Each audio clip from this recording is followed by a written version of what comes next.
Our deepest fear is not that we are inadequate. Our deepest fear is that we are powerful beyond measure. It is our light, not our darkness, that most frightens us.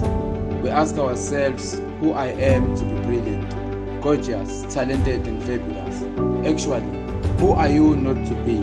You are a child of God. You playing small doesn't serve the world. There's nothing enlightening about shrinking so that others won't feel insecure around you.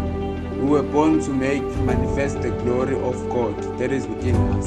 It is not just in some of us, it is in everyone. And as we let our own light shine, we consciously give other people permission to do the same. As we are liberated from our own fear, our presence automatically liberates others.